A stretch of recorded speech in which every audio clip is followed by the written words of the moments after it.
Hey everybody, Gisele Grenier here. I'm talking a little bit low, not because the audio is all screwed up, and I really do have to apologize for the previous videos. It had to do with Windows 10, and it's a USB headset plugged into a computer. It had to do with the Windows 10 update. Nothing I can do about it other than re-recording all the endings, which I really don't want to do. But we have a break in the temperature. Oh, which, by the way, the volume issue has been fixed. We have a break in the temperature, so I'm going to be recording the varnishing video, and I'm going to show how to do the top pour varnish, which I'm not a fan of. I'm going to explain later. And then I varnished all the other pieces that I've done using different varnishes. They've dried. They took about 4 days to dry because of the humidity, so I'm going to be showing you that as well. Alrighty, so on the table, I've got a piece that I finished. I left this one unvarnished. So what I did is I put the pins in here, and it really is just to create an angle. And I've got my painter's pyramids here. So what I want to do is, and I'm always reading the directions on the bottle, is that you pour your varnish, you leave it at an angle, and everything drips off, and it creates a nice slick layer. If you are into resin, I love the brand Art Resin. You can also resin this as well. This is the closest thing, really. So it's a phenomenal product. I'm going to show you some pieces that I did with the top coat varnish, the Deco Art top coat varnish. But there's so much waste. That was my only thing. But you can brush it on. Now, I did talk to Deco Art. You can brush it on, but the top coat, the pouring top coat, is indoor use only. If you're creating little mini art pours for art abandonment, you have to make sure that you put a note in there that the art's for indoor use. I know a lot of I come in contact with some of the people without telling them who I am, where they've been, saying, "Oh, I found a piece of art, blah blah blah blah," and they put it in their garden or they put it outside, and put it in their bathroom, and thinking, "Okay, yeah, you got to be careful about how you do your varnishing." So with that, I recommend the DuraClear, the Deco Art DuraClear line. It has a whole bunch of different finishes, indoor, outdoor. All right, so I'm going to take this and I'm going to sneeze. Oh, the window's open. My allergies are really acting up. Got my gloves on, and basically is just putting that on there. And the whole thing, and this is what really gets me, is that all this waste. And then, yeah, you can brush it on. When you brush it on, you have to be really careful so you don't get brush streaks.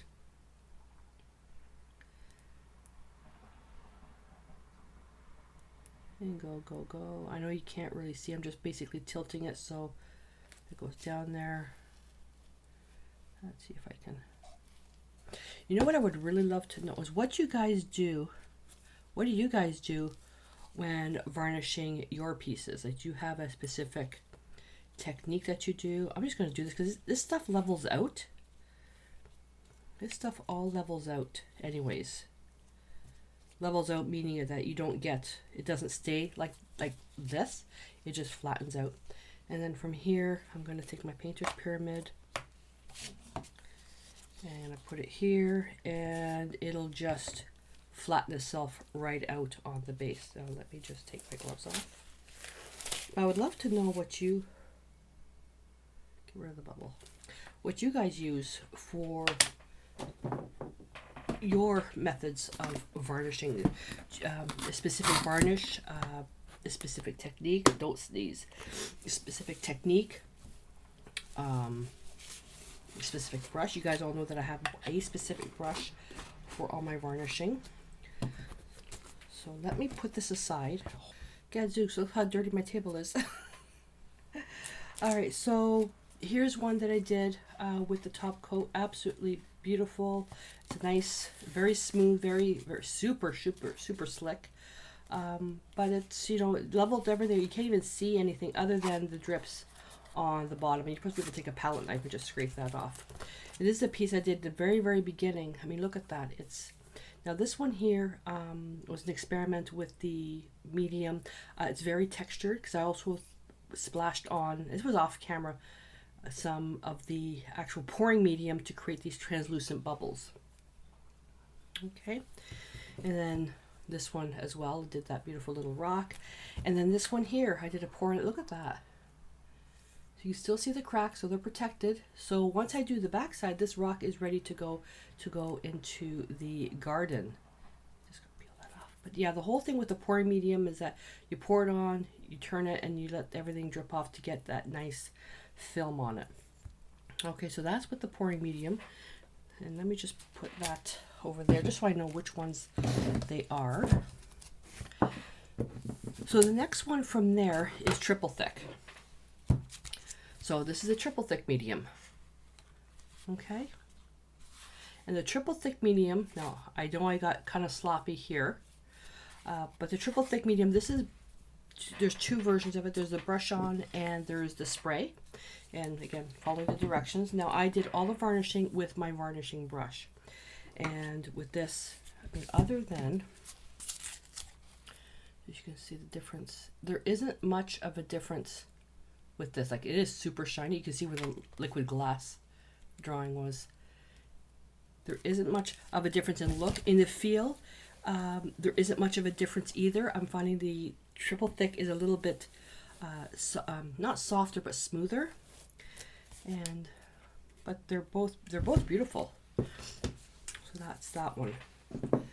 Then from the next one down is the high gloss medium. Okay, which is now this is all indoor outdoor. So triple thick and the clear pouring top coat is indoor only. So the Duraclear line, Decor Duraclear line, indoor outdoor. And this is what I use for varnishing everything.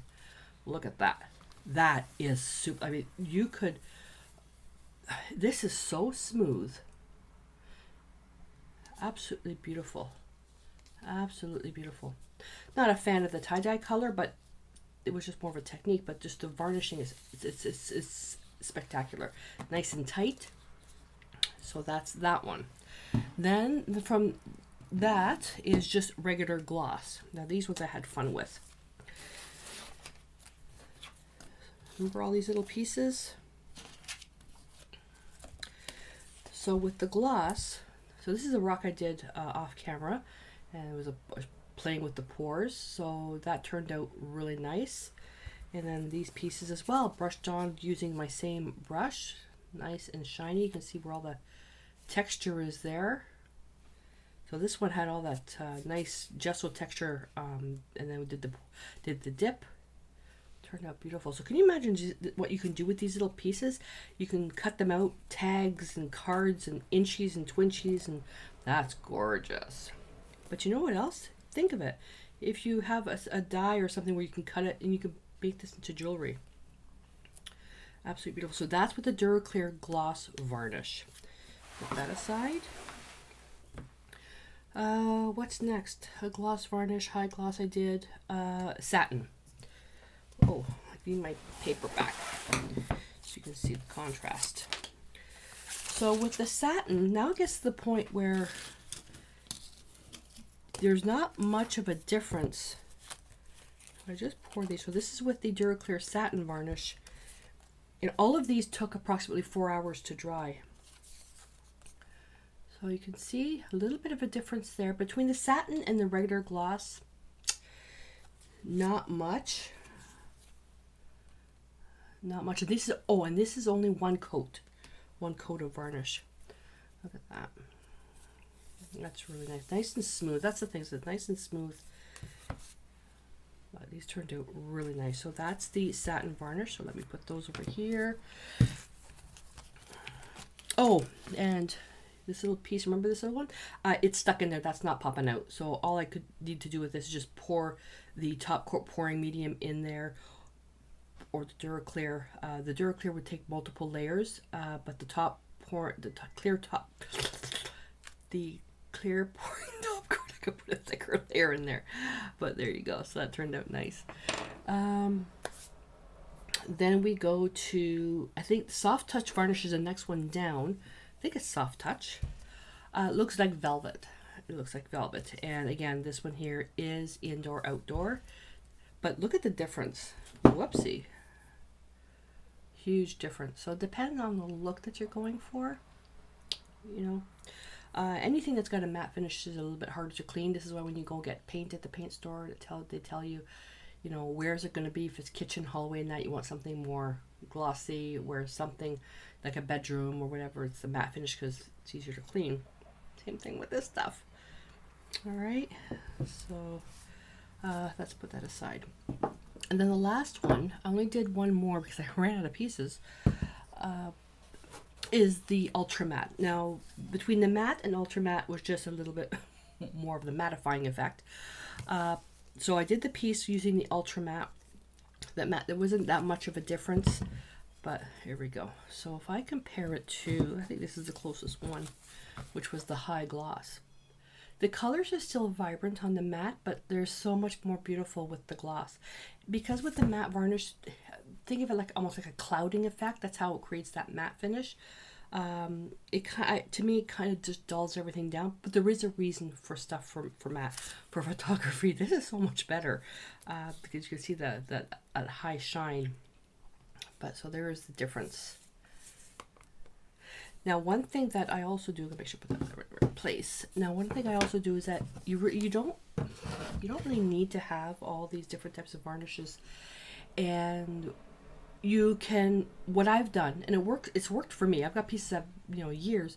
Is if I run out of satin varnish, I can take the gloss varnish with a matte varnish and create something in the middle. I have mixed the two together.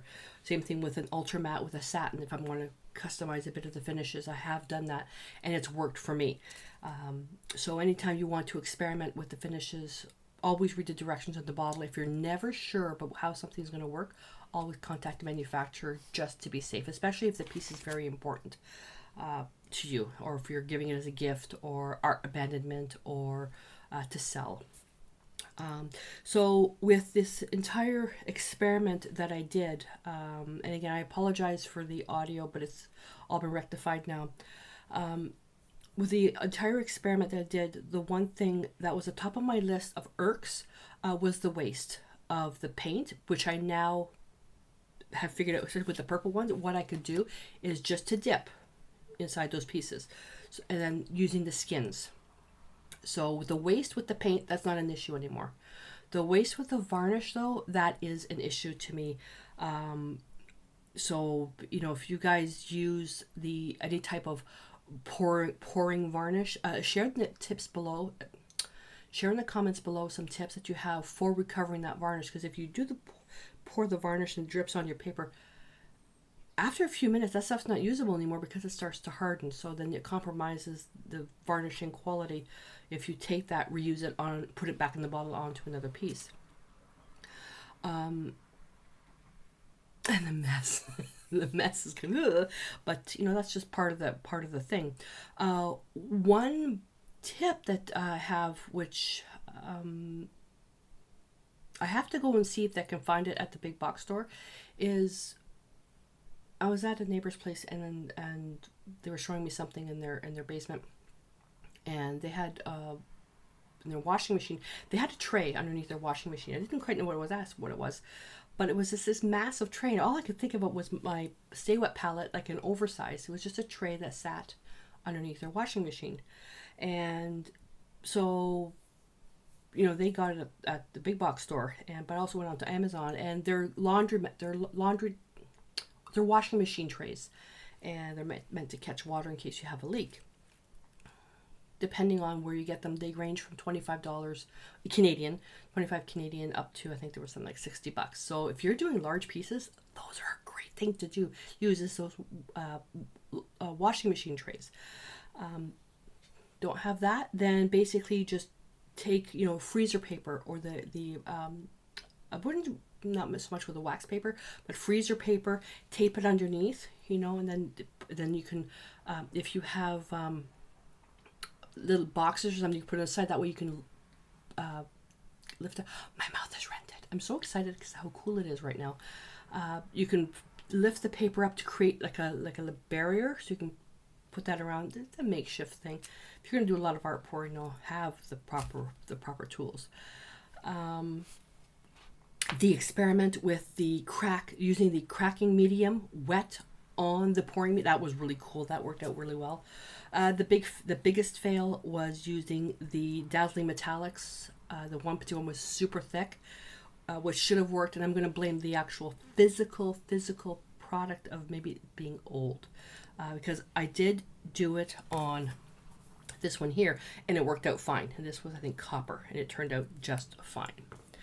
But that's about it. But so the biggest takeaway from this, I think, is doing the pours on materials that you can cut up and use them for backgrounds and for jewelry.